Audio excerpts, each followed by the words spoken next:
80 में अगर राहुल मक्कड़ आ रहा है, वो खुद की कमी से आ रहा है। वाले 2029 में सरकार नहीं बनेगी, इस बात की मैं कह रहा हूँ। दीपेंद्र हुड्डा बहुत साफ और बढ़िया आदमी है, हुड्डा परिवार बहुत अच्छा है। अपना काम किया, मेहनत करी, उसके ऊपर पानी फेरा तो वो दीपेंद्र सिंह हुड्डा और भूपेंद्र सिंह हुड्डा ने करे। मैं आज अपने आप को सबसे ठगा हुआ मानता हूँ। 30,000 रुपये में दिल्ली एसीसी से कौन सा पद चाहिए बताओ? रेट है 20 का अलग है, 40 का अलग है, 50 का है, लाख का ही अलग। कौन सा पद चाहिए? ये कांग्रेस की बता रहा हूँ, कांग्रेस की बता रहा हूँ, मुझे अच्छा, पता पैसे है। में पद बांटे जा रहे हैं। पैसा वहां सब कुछ बिकाओ यार। अच्छा, हाँ, कि कुछ भी लो, सारी बातें खुलाने को फायदा नहीं है। ठीक है, वो एमपी बन के बेटा विधायक बन गया, ठीक है, बहुत बढ़िया है। दीपेंद्र को या भूपेंद्र सिंह हुड्डा को ये लगता है वो परिस्थिति हो जाए, अभी विपक्ष का मैं नेता बन जाऊंगा, मैं वो परिस्थिति बन जाएगी एक भाई कि मैं पहले जैसे मेरे हालात हो जाए, पर नहीं बदलेंगे। सच्चाई बात है, ये नहीं बदलेंगे, नहीं बदलेंगे। मैं क्या बता रहा हूँ, मैं लिख के दे रहा हूँ, नहीं बदलेंगे। भूपेंद्र सिंह हुड्डा की आगे हरियाणा में हवा नहीं रहने वाली है, नहीं रहेगी, नहीं रहेगी, बिल्कुल। 80 विधानसभा में टिकट मिलने के बाद में बहुत सारे नेता ऐसे थे जो उनके साथ में प्रचार में नहीं दिखे, बहुत सारे नेता ऐसे थे जो प्रचार में दिखे। जब इतना मजबूत मुकाबला था, 43 कैंडिडेट एक के साथ लगकर लड़ाई लड़ रहे थे, फिर भी 22,000 वोटों के मार्जिन से हारना एक बहुत बड़ी बात है। मलिक साहब, देखना एक ही को है, सबको बेवकूफ बनाएगा। क्यों बिठाया रखा तुमको? अगर उनको टिकट नहीं देने थे, दिल्ली क्यों बिठाया? दीपेंद्र हुड्डा से मेरी बात है, मैं भाई साहब आप देखो, देनी आपकी मर्जी है, मुझे नहीं पता किसको टिकट दोगे, पर मैं आपको बता रहा हूँ बहुत सारे मजबूत नेता हैं, सब लोगों की सेवा में जुटे रहे, लोगों ऐसे ऐसे देखे, लोगों के मकान बनवाए हैं। सुन, राहुल मक्कड़ को जब कांग्रेस का प्रत्याशी बनाएगा, उससे पहले दीपेंद्र हुड्डा की कोठी पर उनका विरोध भी किया था। बिल्कुल किया था मैंने, मैं विरोध करनी है, मैं हूँ 44 आदमियों के आसपास आवेदन किए थे। तो उसमें कुछ ऐसे भी थे, कांग्रेस का कै खे नहीं पता था, पार्टी लेवल पे सर्वे होगा, हालांकि वो सिर्फ झूठी सिस्टम था, बिल्कुल जीरो था वो, सर्वे नहीं हुआ उसका। कुछ नहीं सर्वे था, सिर्फ ड्रामा था ये, और ड्रामे में ही ये सारी चीजें बकवास की गई, पूरी जनता को बेवकूफ बनाया गया। शमशेर मलिक का मानना है पार्टी ने जो टिकटार्थी थे, टिकट के चक्कर में घूम रहे थे, उन नेताओं को सर्वे के नाम पर कर्ज में डुबो दिया। बिल्कुल कर्ज में डुबोया, बिल्कुल। नमस्कार, इस समय हांसी विधानसभा के अंदर मौजूद हैं। आज से लगभग 69 दिन पहले पूरे हरियाणा प्रदेश में नेताओं की कतार लगी हुई थी, पूरा हरियाणा नेताओं से भरा पड़ा था। लेकिन 8 अक्टूबर के बाद में वे नेता पता नहीं कहां छुप गए, कौन सी पहाड़ी पर जाकर में बैठ गए। 1-2 दिन पहले किसी कांग्रेस के नेता ने एक पोस्ट डाली फेसबुक पेज पर कि इन्होंने राजनीति से संन्यास ले लिया है। राजनीति में लगभग 15 से 20 वर्ष तक कांग्रेस में सेवा देने के बाद में त्याग पत्र दे दिया राजनीति की वजह से। उसके बाद लोगों ने अलग अलग प्रतिक्रिया दी कि कौन सा पद था इनके पास में, क्या मुख्यमंत्री थे, इन्होंने राजनीति से संन्यास ले लिया, या किसी पार्टी के बड़े प्रदेशाध्यक्ष थे। मलिक साहब, स्वागत है आपका बहुत बहुत। नमस्कार परशुराम जी। इलेक्शन के बाद आपने 68 दिन बाद वो पोस्ट डाली कि मैं राजनीति से संन्यास ले रहा हूं। ऐसी क्या नौबत आ गई सर कि राजनीति से आपको संन्यास लेना पड़ा? देखो परशुराम जी, मैं काफ़ी टाइम से पॉलिटिक्स में एक्टिव रहा। मैं काफ़ी मतलब ये लगा लो, मैं आज से 20-22 साल से पॉलिटिक्स से जुड़ा था। उस टाइम पे स्टार्टिंग में हमारी इनसो में मैं इनेलो की एक यूथ की वो थी, उसमें स्टार्टिंग करी मैंने। फिर उसके बाद में लगातार हमने इनेलो में 10 साल सेवा दी, पर इनेलो के जिस हिसाब से ग्राफ गिरता रहा, और वहां पे तो कार्यकर्ता की एक बहुत मजबूत कड़ी थी, बहुत ज्यादा मजबूत कड़ी थी। क्यों? हाँ। देखो आज तक मुझे नहीं पता कि भाई इतने मजबूत है, या ना तो इन कांग्रेस में इतने मजबूत कार्यकर्ता थे, और ना आज इतनी बड़ी पार्टी है बीजेपी, उसमें इतने मजबूत कार्यकर्ता थे। मतलब आपका मानना है कि इनेलो में कार्यकर्ताओं को निराश हताश होने की आवश्यकता नहीं थी? हाँ, पर इनेलो के अंदर इतना बढ़िया, इतना मतलब कार्यकर्ता की इतनी ज्यादा वैल्यू होती थी वहां, बहुत जबरदस्त। और एक आम मतलब कार्यकर्ता को भी, एक आम कार्यकर्ता को भी विधायक जैसी पावर बड़ा स्ट्रॉन्ग कार्यकर्ता माना जाता था इनेलो में। इनेलो, अच्छा, हाँ जी। तो उस टाइम से स्टार्टिंग से मैं इनेलो से चौधरी अजय सिंह चौटाला के साथ मैं जुड़ा था। मेरी थोड़ी एक कोई बात पर कोई दुष्यंत के साथ थोड़ी खटास हो गई थी, तो उस वजह से फिर मेरा मन उदास सा हो गया था। फिर मैंने कहा भाई तू एमपी जरूर बनेगा, पर शमशेर मलिक तेरे पास नहीं आया कभी भी। ये आपने इनेलो छोड़ते वक्त? हाँ, इनेलो को 222 नंबर कोठी पर जब पहले एमपी का चुनाव उनका हुआ, एमपी चुनाव के बाद में फिर का चुनाव हुआ, तो उस टाइम पे वहाँ टिकटों की कोई बातें थी, तो मैं कोई टिकटदारी तो था नहीं, मैं काम कार्यकर्ता और मजबूत कार्यकर्ता के रूप में काम किया मैंने इनेलो में। ठीक है, इनेलो छोड़ के आप कांग्रेस में कैसे पहुंचे, वो सफर कैसे था आपका? फिर या 16 क्या कुछ महीना था, उसमें हमने पहली बार इस कांग्रेस को ज्वाइन किया, और कांग्रेस को ज्वाइन करा तो वो एक प्रेरणा थी भाई, लोग कहते हैं भाई दीपेंद्र हुड्डा बहुत साफ और बढ़िया आदमी है, हुड्डा परिवार बहुत अच्छा है, दोस्त थे उनकी, सारे ने फोर्स किया बोले यार कि कांग्रेस में जाना चाहिए तेरे को, भाई काम तुमने करना है तो कोई दिक्कत नहीं है वहां जाने में। मैं दिया फिर मैं, ये आपका मन था कांग्रेस में जाने का या जो दोस्तों ने फोर्स किया था? नहीं, दोस्तों ने भी कहा था, कुछ मेरा मन भी है था भाई राजनीति मैंने करनी है, तो क्या नाम है, मैं कांग्रेस में ठीक रहेगा। तो मैं एक दिन ऐसे ही बैठे थे तो हमारा प्रोग्राम बन गया, तो हम दीपेंद्र के वाइस ज्वाइनिंग के लिए चले गए, वहाँ कुछ काफ़ी दोस्त थे मेरे साथ में। ये बातें 2016 के आसपास की है।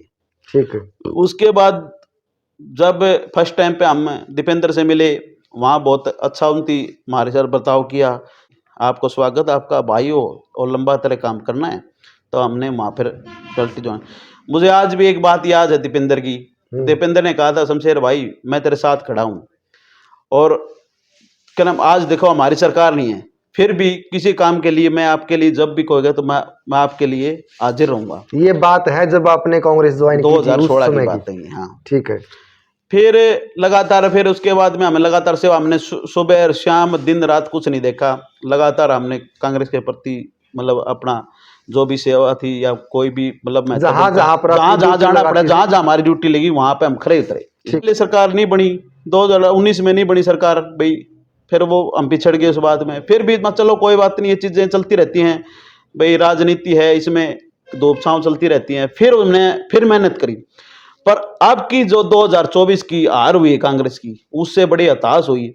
सब 2024 के विधानसभा चुनाव में जब हुड्डा साहब के निवास स्थान पर 1 महीने डेरा डाल रखा था ना, उन टिकटार्थियों में आप भी थे। हाँ, क्या कुछ हुआ, क्या हुआ पूरा, किस तरह से टिकट वितरण हुआ? देखो मैं एक बता रहा हूँ, मैं तो वो जो भी वहां थे, वाक्य ये था, अब हास्य हल्के की बातें करें, पूरा हरियाणा की भी लमसम स्थिति एक जैसी ही थी। ठीक है। हास्य में जैसे यहाँ पर आवेदन किए हुए थे 44 आदमियों के आसपास आवेदन किए हुए थे, तो उसमें कुछ ऐसे भी थे कांग्रेस का कै खे नहीं पता था, वो लोग भी वहां चलो आवेदन किया हुआ था, और आवेदन करते हैं कोई वो नहीं है, सबका केवल था वो, उसमें कुछ नहीं है। पर जैसे ही वहां आवेदन किए, आवेदन करने के बाद में एक ये जो हमारे प्रभारी थे दीपक बावरिया जी, उनसे कहा कि भाई आपके पहले आपके आवेदन होंगे, उसके बाद में आपका सर्वे होगा। तो एक देखो मैं उनमें एक टिकटधारी नहीं था, मैं एक कहूँगा आपको, मैं टिकट, पर एक मैं मत एक मजबूत कार्यकर्ता था जो मैं हर चीज को देखता था। क्यों, एक जो नेता है या फिर कोई टिकटधारी है वो चीजें वो नहीं देख पा रहा था जो मैं देखने लग रहा था, क्योंकि मुझे तो हर चीज का पता था भाई क्या स्टेप चल रहा है। 24 में टिकटों का बंटवारा के टाइम पे जो हमने बड़े नेताओं का बर्ताव देखा तो वो काफी अलग था, वो मुझे पता चल गया था ये चीजें अलग हो रही हैं। तो फिर 2000 जब टिकटों के ये मतलब ये आवेदन करो, फिर उसके बाद में आपका सर्वे होगा, हाँ पार्टी लेवल पे सर्वे होगा। हालांकि वो सिर्फ झूठी सिस्टम था, बिल्कुल जीरो था, वो सर्वे नहीं हुआ, कोई कुछ नहीं सर्वे था, सिर्फ ड्रामा था ये, और ड्रामे में ही ये सारी चीजें बकवास की गई, पूरी जनता को बेवकूफ बनाया गया, कुछ कोई इसमें सर्वे नहीं था, सिर्फ पहले मन बना चुके थे इनको टिकट देनी है ताकि इनको डाटा कैसे जाए। और उनसे अब मैं एक बात और गलती मानता हूं, अगर ये बातें पहले हो जाती, अगर ये नहीं कहते भाई हमने सर्वे कराना है, ये कराना है, सर्वे के चक्कर में लोगों ने जिसकी थी अगर किसी की 5 लाख रुपए की थी, किसी की 10 लाख रुपए की थी, किसी 20 लाख रुपए की थी, वो आदमी 50-50 लाख रुपए मतलब खर्चा लगा चुके थे कांग्रेस को ग्राफ हटाने के लिए, ताकि मेरा सर्वे में नाम आए। उनकी सुबह देखा नहीं, शाम देखा नहीं, दिन देखा नहीं, रात देखा नहीं, वो हर नेता उसमें, मैंने कहा आशी के काफी नेता थे, वो सबकी थी, पूरा ही मतलब इन लोगों ने इतना खर्चा लगाया है मतलब चुनाव टिकट बांटने आखिरी टाइम तक, मतलब 12 तारीख कलम से के आखिरी टाइम होगा वो, तो उस टाइम तक भी लोगों की गाड़ियां थे गाड़ियां, और दफ्तरों पे खर्चे, और क्या नाम है ओल्डियों पे खर्चे, पता है कहाँ खर्चे होते हैं आपने पता ही है। शमशेर मलिक का मानना है पार्टी ने जो टिकटार्थी थे टिकट के चक्कर में घूम रहे थे उन नेताओं को सर्वे के नाम पर कर्ज में डुबो दिया। बिल्कुल कर्ज में डुबोया, बिल्कुल हर आदमी को मतलब उनसे मारा है। बिल्कुल आज मैं कहता हूं इसमें कांग्रेस ने मतलब हर पहले 10 मतलब 5 साल डबोया, फिर उसके साथ में 5 साल के बाद फिर मतलब कार्यकर्ता उठ के ना फिर आगे स्टेप बढ़ा, 5 साल फिर वो अपनी मेहनत से वंचित हो गया, फिर उसने क्या नाम है जो दिन रात क्या नाम है अपना काम किया, मेहनत करी, उसके ऊपर पानी फेरा, तो वो दीपेंद्र सिंह हुड्डा और भूपेंद्र सिंह हुड्डा ने करे। आपने कही कि 2016 में जब मैंने ज्वाइन की थी तो दीपेंद्र हुड्डा ने कहा था कि शमशेर भाई आप जहां पर भी हमारी जरूरत होगी आप हमको बताइए, हम आपके साथ में खड़े मिलेंगे। और जब ये बात कही 2016 में आपको ज्वाइन करते समय, और जब 2024 के विधानसभा टिकट वितरण का समय आया, क्या दीपेंद्र हुड्डा के बोल वही थे या कुछ बदलाव देखने को मिला? दिन रात का फर्क था। वो 40 टिकटें 2024 में जब ये लोकसभा चुनाव में 40 टिकटों का बंटवारा, पहले टिकट जो लिस्ट जारी करी, उसके बाद में 7 तारीख के बाद में दीपेंद्र सिंह हुड्डा भूपेंद्र सिंह हुड्डा दिल्ली कोठी पे लोगों से नहीं मिलने थे। वो तो अपने नामांकनों पर इन चीजों चल रहे। दीपेंद्र सिंह हुड्डा से मेरी वहां पे बात हुई, आंसी के जितने भी नेता थे उनसे मिलके मैंने कहा भाई एक बार बैठ के ना ढंग से बात कर लो, नए आदमी को यहाँ मतलब टिकटें की सुनने में आ रहा है, टिकट दे रहे हैं, आप एक बार बैठ के बात करो। हमने सारी बात करी, जितने भी नेता हंसी के थे वहां बैठ के हमने बात करी, दीपेंद्र के सामने बात रखी। दीपेंद्र ने कहा भाई साहब आपने हमने दिन देखा नहीं रात देखा, आपके लिए काम करा, पर मैं एक बात कर रहा हूं, मैं किसी का नाम नहीं लेना चाहता, 10 से 12 नेता हैं आपके टिकट के दर, किसी को टिकट दे दो आप जो आपके लिए काम करा। हार जीत की बातें अलग ही होती हैं, क्या नाम, और सारे मजबूत थे, पर ऐसा सिस्टम बनाएगा। हाँ सिर्फ एक नाम जैसे वो अपने घोड़े को वो लगाते हैं ना, वो सीखना एक ही को है, सबको बेवकूफ बनाएगा। क्यों बिठाया रखा था उनको? अगर उनको टिकट नहीं देने थे दिल्ली क्यों बिठाया? दिल्ली बिठाया तो उनको दिल्ली बैठे थे, सुबह और शाम तक वहां बैठे रहते थे, रात को 8 बजे 9 बजे उनको कहते थे भाई आज नहीं दीपेंद्र आएगा ना भूपेंद्र सिंह हुड्डा, जाओ यहाँ से। वहां दिल्ली लोग होटलों में रुक रुक के रात काटते थे, सुबह फिर 8 बजे वहां आ जाते थे। जब उनसे ढंग से बात की होती तो आज सरकार कांग्रेस की होती, उनसे ढंग से बात नहीं करी, उनसे ये बातें नहीं करी। मैं दीपेंद्र को ही बोला, दीपेंद्र के साथ मेरी पूरी इस बारे में पूरी बहस हुई, इस बारे में भाई साहब आप अनदेखी करने लग रहे ये करता की, ये मेरी एक हंसी की बात नहीं, हर जगह की ये स्थिति थी। सुन, राहुल मक्कड़ को जब कांग्रेस का प्रत्याशी बनाया, उससे पहले यहाँ दीपेंद्र हुड्डा की कोठी पर उनका विरोध भी किया था। बिल्कुल किया था मैंने, मैं विरोध करिए, मैं हूँ मक्कड़ के क्या नाम है घर दीपेंद्र सिंह हुड्डा चाय पी के गए थे। जी जी जी। और ये उस टाइम पे जेजेपी में थे, तो जेजेपी में थे, तो उस चाय पीने के बाद में 5 दिन के बाद में दीपेंद्र सिंह हुड्डा से हम कोठी मिले थे। मैं था, मैं 1-2 दोस्त और थे, तो हमारी बातें हुई वहां, नॉर्मली हमारे बैठ के बातें होती हैं जैसे कोई बात, तो वहां बातें हुई भाई क्या रहेगा ये राहुल मक्कड़। मैंने कहा भाई नहीं मुश्किल है भाई साहब। फिर वाला शमशेर तेरे को क्या लगता है मुश्किल क्या है? मैं मुश्किल है, देखो मैं आपको बता रहा हूं, देखो सच्चाई बात यह है, आज आंसी की स्थिति देखें और क्या नाम गांव की स्थिति देखें, शहर के अंदर जितने भी, अगर आप ये चाहते हो पंजाबी वर्ग का वोट अगर कांग्रेस को आएगा तो आपकी गलतफहमी है। क्यों? जब मुख्यमंत्री मनोहर लाल खट्टर बने थे उसके बाद में 85 के या फिर हर सीट पे जहां पे पंजाबी वर्ग का वोट हो बीजेपी में जुड़ चुका था, और आप चाहते हो कि वहां से डाइवर्ट करेंगे, तो नहीं, ऐसा नहीं होगा।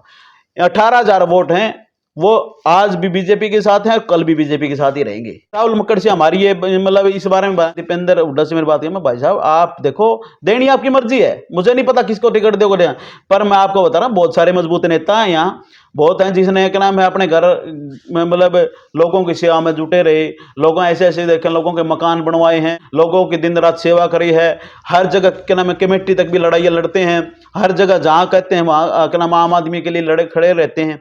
कांग्रेस की स्थिति एक आदमी से मजबूत नहीं हुई, आंसी में हर आदमी की भूमिका है। नेता ऐसे थे जो टिकट निकाल सकते थे, और पर अगर मैं एक बात सोचता हूँ, अगर 1% अगर टिकट नहीं निकाल सकते थे ना तो इतनी बुरी हालत भी ना होती, 20,000 वोटों से हार नहीं होती। कांग्रेस की स्थिति हर जगह मजबूत थी, और कांग्रेस हर कोई ये प्लान बनाएगा पहले ही, अगर भाई कोई स्कोर आएगा तो कौन हरा सकता है? राहुल मक्कड़ हरा सकता है, राहुल मक्कड़ हरा सकता है। राहुल मक्कड़ के लिए पहले पीस तैयार कर दी लोगों ने, शहर के लोगों ने, भाई राहुल मक्कड़ है ना वो हरा सकता है, विनोद बैना कौन आ रहा है? मतलब ये कि अगर विनोद बैना को कोई टक्कर दे सकता है, राहुल मक्कड़ हाँ, टक्कर ये स्थिति बनाएगी। माइंड वॉश कर दिया, बिल्कुल माइंड वॉश कर दिया। हालांकि बात यह विनोद बैना के पास बड़ी टीम थी, इसने मानी नहीं। आज ये क्या नाम है वो करता था, सफाई देता हुआ कि भाई मेरे क्या नाम है मेरे नेताओं ने साथ नहीं दिया, नहीं दिया। आप, मैं एक बात कर रहा हूँ राहुल मक्कड़ की, राहुल मक्कड़ को टिकट मिलने के बाद दिल्ली से वीडियो कॉल पे यहाँ पे पटाखे बजाए जा रहे हैं, और आपने नोट कराएगा 5 दिन पहले इसको टिकट भी नहीं मिली, उससे पहले भी यहाँ पटाखे बजाए गए थे। ये लोगों को उंगली कर रहा था, आपको बता रहा हूं। और सच्चाई बात यह थी इस आदमी ने जब नामांकन कराया, नामांकन करने के बाद किसी कांग्रेस से 5 दिन तक लगातार बात नहीं करी, 5 दिन बात नहीं करी। तो इसके लिए क्या, इसमें क्या है, इसमें ऐसा क्या है? कांग्रेस चीज के लिए काम करेंगे। दीपेंद्र ने जिस भी को टिकटें दी हैं भाई, 32,000 वोट को आ रहे थे, अरे कांग्रेस के वोट कहां गए? जब ये 32,000 वोट इसको आए तो कांग्रेस को 3,000 वोट 3400 वोट आए थे, वो कहां गए कांग्रेस के? क्या वो जो 19 वाले वोट आए थे कांग्रेस को, वो कांग्रेस का पूरा वोट बैंक जेजेपी में चला गया।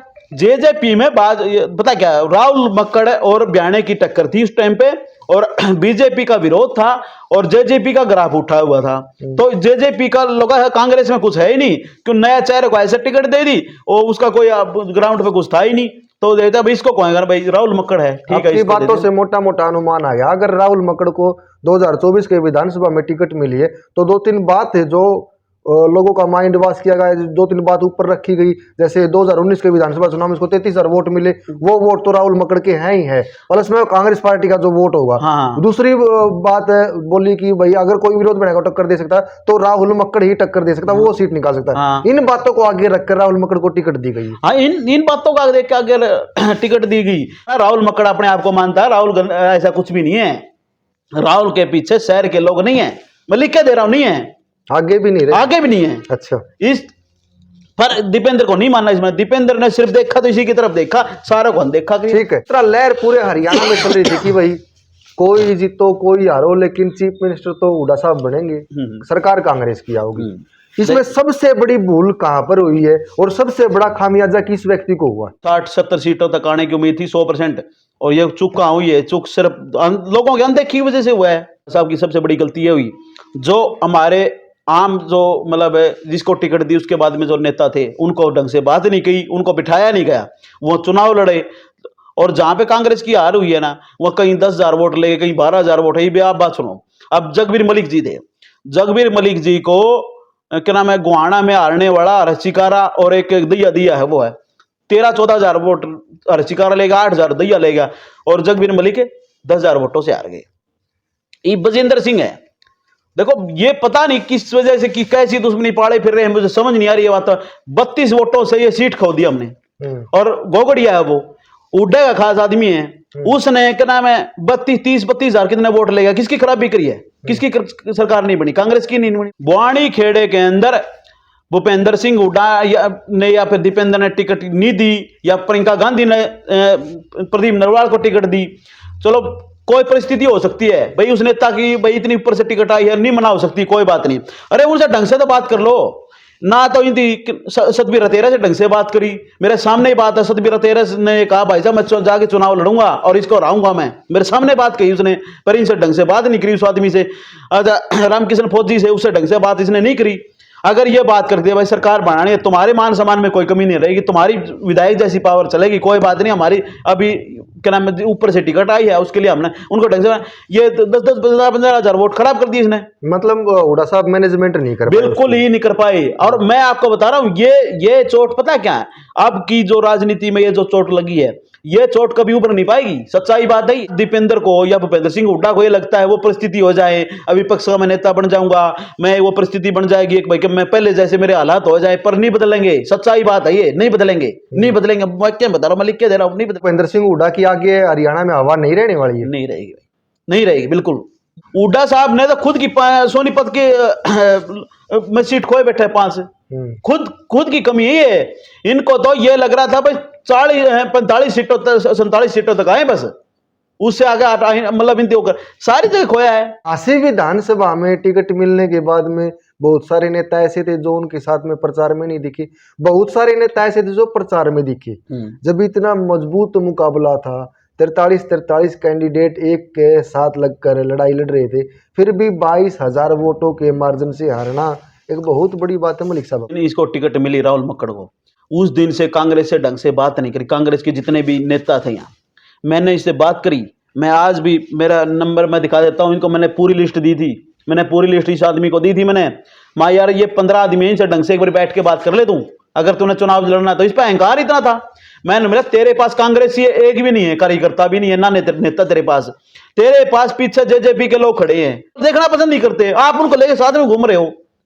आप उनको साथ में लेकर जेजेपी का तो सबसे ज्यादा बड़ा विरोध था। मतलब कांग्रेस वालों की अनदेखी कर दी, तो जेजेपी के इनके साथ में थे। हाँ, उनको रखा 2019 में हाँ, उन्हीं को फ्रंट पे रख रहे थे। उनको ही पार्टी छुटा के, या फिर उनने खुद ने कहा है जेजेपी के लोग जो इसके साथ में रहते हैं, दिखा ये देता ही नहीं मानते हम तो इसको। ये था हमारे साथ में कभी पहले रह रहा था, और ये सोचा भाई चलो हमारी तो कीमत बढ़ना नहीं, ये बन जाए तो हमारा कुछ काम निकलाएगा। ये तो जेजेपी टिकट तो कांग्रेस की थी, और इसमें प्रत्याशी कौन था? प्रत्याशी था जेजेपी का। अच्छा, हाँ, ये तो पीछे अलग बना दी थी, कांग्रेस थोड़ी चुनाव लड़ रही थी। हाँ, यहाँ तो जेजेपी चुनाव लड़ रही थी। जेजेपी चुनाव लड़ रही थी। ये स्थिति थी। जब आप मेरी मान सम्मान इज्जत नहीं करोगे तो मैं क्यों आपके लिए वो करूंगा? मैं घर से इतना फालतू थोड़ी हूं। मैं कभी आप मेरी मान सम्मान नहीं करो और मैं आपके पीछे पीछे घूमूंगा।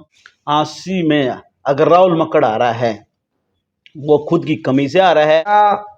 भविष्य में कांग्रेस उभर के आ सकती है, हरियाणा में कोई सरकार वगैरह बन सकती है, उम्मीद लगा सकते हैं ऐसी? अभी इन 5 सालों के, मतलब अभी अगली 5 साल की मैं 100% लिख रहा हूँ, कांग्रेस सरकार नहीं बनेगी। कांग्रेस की सरकार नहीं बनेगी? नहीं बनेगी। ये 2029 में सरकार नहीं बनेगी, इस बात की मैं कह रहा हूँ। फिर मुझे मैं वो नहीं हूँ, अगर मुझे बीजेपी में जाना है या मुझे किसी और में जाना, आप भविष्यवाणी नहीं करते। हाँ, लेकिन आप ये अनुमान लगा रहे हैं। हाँ, सरकार नहीं, कांग्रेस की सरकार नहीं बनेगी, सच्चाई बात है, ये मैं लिख के दे रहा हूं, नहीं बनेगी। अब कांग्रेस के पास कार्यकर्ता ही नहीं है, सच्चाई बात ये है। ये तो कमी आपने गिना दी 2024 के विधानसभा चुनाव में, कमी गिना दी भाई हुड्डा साहब की, जो बड़े बोल थे, या हुड्डा साहब मैनेजमेंट नहीं कर पाए, टिकट वितरण सही से नहीं कर पाए, इन कमी के कारण 2024 में सरकार नहीं बनी। लेकिन 29 में सरकार किस कमी से नहीं बन पाएगी? 29 में सरकार अब नए हल्के बनने हैं जी, नए हल्के बनने हैं। जहां कांग्रेस की ग्राफ था, जहां 37 सीटें आई हैं, वहां हाँ मजबूत है, वहां हल्के तोड़े जाएंगे। तो कांग्रेस कैसे रही? कांग्रेस की और बड़ा चेहरा नहीं होगा। कांग्रेस में को चेहरा को देख के न जिससे लोग जुड़े थे, वो खुद अपने पैरों पे कुहाड़ी मार के आज घर बैठ गया। नया सिस्टम ही नहीं बना, ना इनके कोई हल्का प्रधान है, ना कोई भी सिस्टम भी तो नहीं। अभी एक सत्र चलेगा विधानसभा का, विपक्ष का नेता भी नहीं चुन रखा, क्या हुड्डा साहब हो सका विपक्ष के नेता? या फिर जो इमेज बनाई थी हाईकमान में, वो अपने आप खत्म कर चुके हैं? बिल्कुल कम कर चुके हैं, बिल्कुल। अभी ऐसा है, विपक्ष का नेता की इंतजार कर रहे हैं, भाई चलो किसको बनाएंगे किसको ना बनाएंगे। मैंने कहूँ कांग्रेस की वो परिस्थिति जो पहले बिगड़ चुकी है, वो ठीक नहीं होने वाली। विपक्ष का नेता पहले क्या हुड्डा नहीं था ना, और 31 विधायक भी थे। लोगों ने विपक्ष का नेता नहीं चाहिए, लोगों ने सरकार चाहिए थी और मुख्यमंत्री चाहिए था वहां। वो आपने संभाल नहीं सकता। 15 साल आपने खराब, 10 साल पहले खराब कर दिए, 5 साल ये खराब हो जाएंगे। जो हमारे युवा बालक हैं, जो युवा बच्चे हैं, जो आज ये जो नीति में एक भविष्य है, राजनीति करेंगे तो कुछ भविष्य आ जाएगा। मुझे ऐसा भविष्य नजर नहीं आ रहा, सच्चाई बात है। सिर्फ लोगों को यूज किए जाते हैं, जो पार्टियां हैं, बड़े बड़े नेता, वो कार्यकर्ता को पीसते हैं। सिर्फ कोई मतलब नहीं होता इनकी, कोई भी नहीं। और आगे भाई जिस हिसाब से ये पहले होता था भाई चलो एक अपना मजबूत कार्यकर्ता है, कहीं ना कहीं सारा लग के ना कोई सिस्टम पे बन जाए, उसका स्टैंड बढ़ जाए, कहीं कहीं मतलब नौकरी में कहीं सेट हो जाए, कहीं तरीका, वो स्थिति भी खत्म हो चुकी है। अब कर युवा पीढ़ी को इस चीजों से दूर रहना चाहिए। ये राजनीति लोग जो हैं, जो लोग कैसे लोगों को कैसे यूज करते हैं, इनकी तो खेती है, ये तो 5 साल की खेती करते हैं, 5 स्थिति में मिल गया तो ठीक है, नहीं फिर आगे फिर करना। फिर इसका मतलब तो आप भी आज लग यूज हो रहे हो, और यूज होने के बाद में आप अपने आप में मैं आज अपने आप को सबसे ठगा हुआ मानता हूं। क्यों? मैंने पूरे 10 साल कांग्रेस में और 10 साल इनेलो में मैंने पूरे बर्बाद किए। आप देखो, आदमी जब राजनीति में घुसता है, क्या खर्चे नहीं होते हैं, और क्या सारा हमारे करते हैं। जो ये लोग हैं, जो ये बड़े बड़े पद चाहते हैं, बड़े बड़े MP बने बैठे हैं, बड़े बड़े मुख्यमंत्री बनना चाहते हैं, उनको आम कार्यकर्ता की क्या मदद करी आज तक कांग्रेस सरकार में हुड्डा परिवार से मैंने कोई 1% का भी मैंने कोई काम नहीं लिया। अगर कोई हो तो मेरे को मुंह पे बता के जाए। सत्ता में नहीं थे, सरकार में नहीं थे, काम कैसे सत्ता में नहीं थे, मैं अपना वो तो हमने भी देखा था ना, सत्ता में नहीं होते तो आगे 5 साल भी नहीं आएंगे तो उसकी कौन को जिम्मेवारी लेगा? सारी उम्र क्या इनके पीछे रहेंगे? मतलब अपने आप ने ये मान लिया कांग्रेस हरियाणा में आने वाली नहीं है, इससे अच्छा है कि मैं पार्टी से त्याग पत्र देख के अपने काम में व्यस्त रहो, अपने काम में व्यस्त रहो। काम से बड़ा कुछ नहीं है। ये जो लोग हैं, मैंने ऐसे देखा 20,000 रुपए में पद ला के ना, आप जैसे क्वेश्चन था आपका, भाई आप किस पद पर हो? 30,000 रुपए में दिल्ली ACC से कौन सा पद चाहिए बताओ? रेट है 20 का अलग है, 40 का अलग है, 50 का है, लाख का है, कौन सा पद चाहिए? ये कांग्रेस की बता रहा हूँ, मुझे पता है। में पद बांटे पैसा वहां सब कुछ बिकाओ यार। अच्छा हाँ कि कुछ भी लो, कुछ भी लो। और जो राहुल गांधी कह रहा है ना, जो राहुल गांधी कह रहा है जनसंख्या के हिसाब से उसको भागीदारी देंगे, ये ग्राउंड पे कहाँ है? सारा ही तो फैल है सब कुछ। कांग्रेस की स्थिति ही ऐसे डूबी है, सब कुछ बिकाऊ हो गया वहां दिल्ली में। मतलब रेट लगते हाँ थे। रेट लग गए वहां, रेट लगेंगे नहीं सिफारिश लगेगी। अच्छा आम आदमी को जो नीचे से घिस के ऊपर गया है, कार्यकर्ता मजबूत कार्यकर्ता है, उसकी अनदेखी है इस बात में। चाहे आप कितने ही गोड्डे रगड़ लो, कितना ही कुछ कर लो, काम दिन देखो ना रात देखो, पर ये लोग वहां पे जिसकी सिफारिश होगी उसको पद मिलेगा, और जिसके बाद जेब में होगा उसको पद मिलेगा। सीधी अच्छा, बात है। ठीक है, सारी बातें हो ली। आपने बता दिया कि हाँसी से राहुल मकड़ कैसे आ रहा। हरियाणा में कांग्रेस की सरकार नहीं बनी तो किस वजह से नहीं बनी? बिल्कुल नहीं बनी। अब आप कांग्रेस को अपनी पार्टी मानते हो कि नहीं? मैं नहीं मानता बिल्कुल। आपने त्याग पत्र दे बिल्कुल दिया? आप राजनीति ही नहीं करनी हमने। अच्छा, आपने त्याग पत्र दिया तो कहाँ दिया? हमने फेसबुक पे एक पोस्ट हमने है ना, ऐसा है, ये लिखने से और उसके साइन करने से कुछ नहीं होता। ये डोखली बातें हैं सारी। जिसको मान ली पिछले एमपी लोकसभा चुनाव में जिसने चुनाव लड़ा था और पार्टी ने बाहर निकाल दिया था, उनको शामिल कब कराया बताओ? और उनको 6 साल के लिए पार्टी निकाल रखा था, वो आदमी को टिकट दे रखी है। तो यहाँ कुछ नहीं है, कौन शामिल करा रहा है, कौन हटा रहा है, ये सारी बकवास है, सारी ही बकवास कांग्रेस में ही है। मैं आप जहाँ बैठे हैं उससे थोड़ा सा आगे चल के एक रेस्ट हाउस है, और वहाँ आपके एमपी आते हैं, या हिसार से एमपी आते हैं, जयप्रकाश जी मीटिंग लेते हैं, तो आप उस मीटिंग में पहुंचोगे कि नहीं पहुंचोगे? ना आपने कोई काम नहीं करवाना भाई, मैंने थक चुके इन लोगों से, कोई फायदा नहीं है। क्या करेंगे वो? नहीं क्या कर पाएंगे बताओ? नहीं, आपके नेता है, एमपी रहे हैं, 25 करोड़ रुपए मिलने होते हैं और 20-25 लाख आदमी है, क्या करेंगे वो? कुछ नहीं करना है वो, कुछ नहीं। वो भी वैसे ही फॉर्मेलिटी फिर उसने ठीक है, जो सारी बातें खुलाने को फायदा नहीं है। ठीक है, वो एमपी बन के बेटा विधायक बन गया, ठीक है, बहुत बढ़िया है, काम करो अपना, ठीक है। मैं तो ये कह रहा हूँ, उनकी तो दुकानदारी है, वो तो 5 साल की खेती करते हैं, लोगों को बेवकूफ बना रहा है, क्या करना, वो चीजें हैं, उन सब ने पता है। सारी मुंह पे बात कहने को फायदा नहीं, सब ने पता है कि ये सिर्फ प्योर ही लोगों को लूटना सिस्टम होता है, कोई किसी का कोई नहीं करता काम। चलो, इतनी बात करने के लिए आपका बहुत बहुत धन्यवाद। धन्यवाद। ये शमशेर मलिक जी हैं, कांग्रेस के पूर्व नेता हैं और पूर्व प्रत्याशी भी, क्योंकि 2024 के विधानसभा चुनाव में प्रबल दावेदारी भी ठोकी थी। लेकिन जिस तरह से रवैया रहा है हाईकमान का ना बोल करके हुड्डा परिवार का, जिस तरह से दीपेंद्र हुड्डा और भूपेंद्र हुड्डा से उम्मीद लगाई थी और उन उम्मीदों पर बिल्कुल भी खरे नहीं उतरे। जिस तरह से बात करी, 1 महीने तक उन प्रत्याशियों को उस मकान के अंदर रखा गया, ठीक से बर्ताव नहीं किया गया, और उसके बाद टिकट दी गई कि एक सर्वे का हवाला दिया गया कि सर्वे करवाया जाएगा, उसके अकॉर्डिंग जो जिताऊ कैंडिडेट होगा उसको टिकट दी जाएगी। लेकिन वो भी धूल हुड्डा साहब ने, भूपेंद्र हुड्डा और दीपेंद्र हुड्डा ने इनकी आंखों में जो किया, ऐसा इनका मानना है। और जिस तरह से उम्मीद लगा के बैठे थे कि हरियाणा में कांग्रेस की सरकार आएगी, भूपेंद्र सिंह हुड्डा सीएम होंगे या दीपेंद्र सिंह हुड्डा सीएम होंगे, वो बिल्कुल इनकी उम्मीदों पर खरे नहीं उतरे और हरियाणा की जनता ने उनको नकार दिया। या फिर जिस तरह से बीजेपी की तीसरी बार प्रचंड बहुमत से सरकार बनी है, उसको देखकर ये अनुमान लगाया जा रहा है कि 5 साल और शायद 10 साल बीजेपी हरियाणा से नहीं जाने वाली है। ऐसा शमशेर मलिक का बातों से अनुमान लगाया जा सकता है। और 2034 तक उम्मीद न देखे कांग्रेस हरियाणा में सरकार बना पाएगी कि नहीं बना पाएगी, ये टीस है शमशेर मलिक के मन में। और जिस तरह से बात करते हुए इन्होंने गुणगान किया था कांग्रेस का, अगर सरकार बनती है तो ये काम करवाएंगे, लेकिन वो उम्मीद टूट चुकी है। अब शमशेर मलिक ने एक फेसबुक पोस्ट की है कि वो राजनीति से संन्यास ले रहे हैं। इनकी बातों से कितने सहमत हैं और कितने वर्षों तक इन्होंने किस पार्टी की सेवा की है, वो भी इन्हीं की जुबानी सुना है। आप कैसे देखते हैं कि यूथ जो है आजकल लगन में लगा हुआ है, पार्टी को ज्वाइन कर लो किसी पार्टी को, ताकि भविष्य सेफ हो उसकी? क्या 15-15, 20-20 साल किसी पार्टी की सेवा करने के बाद उसके दरकिनार किया जाता है तो क्या उसका भविष्य सेफ हो सकता है? शमशेर मलिक की बातों से कितने सहमत हैं? सब कमेंट के माध्यम से अपनी प्रतिक्रिया जरूर लिखिए। शुक्रिया, धन्यवाद।